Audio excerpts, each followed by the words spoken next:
이번에는 부동산 소식입니다.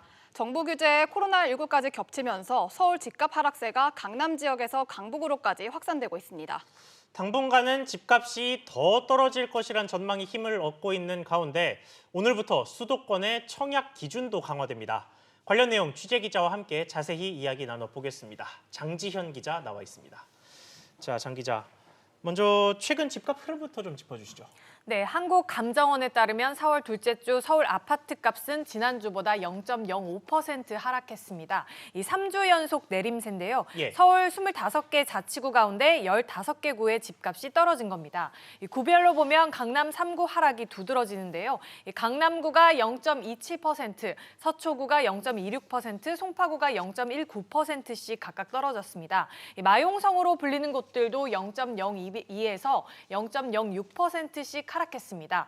특히 강북 상승세를 이끌던 노도강, 그러니까 노원구, 도봉구, 강북구도 모두 상승세를 멈추고 보합 전환했습니다. 인천과 경기를 포함해 전국적으로는 아파트 값이 오르긴 했지만 상승폭이 역시 줄었습니다. 네, 어제 총선 결과가 집권 여당의 압도적인 승리로 나오지 않았습니까? 이게 집값에 어떤 영향을 줄까요? 네, 현 정부의 부동산 규제 기조는 유지될 것으로 보이는데요. 당장 정부와 여당은 이달 말 임시국회에서 12.16 대책으로 발표한 다주택자 종부세 강화 방안을 논의합니다. 이 개정안에 따르면 1주택자는 최고 3%, 다주택자는 최고 4%까지 종부세율이 오르는데요. 이 때문에 총선 이후 일부 규제 완화를 기대했던 다주택자들의 실망 매물도 증가할 것으로 보입니다. 이에 따라서 서울 강남과 강북에 이어서 경기도 풍선 효과 지역까지도 심리적 위축으로 하락세로 돌아설 것으로 전망됩니다. 또 21대 국회에선 전월세 상한제나 토지공 개념 등 강도 높은 정책이 다뤄질지도 관심인데요.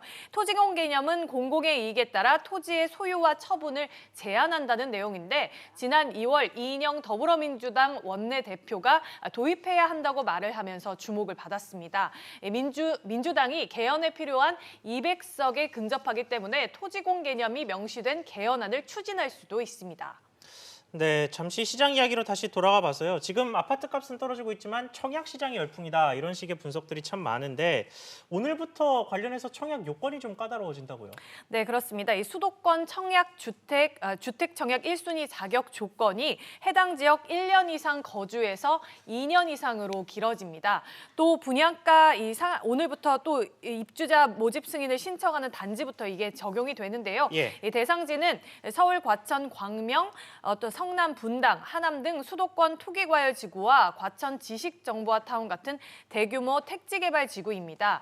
다음 달 분양 예정인 강남구 개포 1단지와 광명 프로지오 센트베르 청약부터 실제 적용되고요. 강동구 둔촌 주공, 서초구 원벨리 등 재건축 예정 단지에도 적용이 될 전망입니다.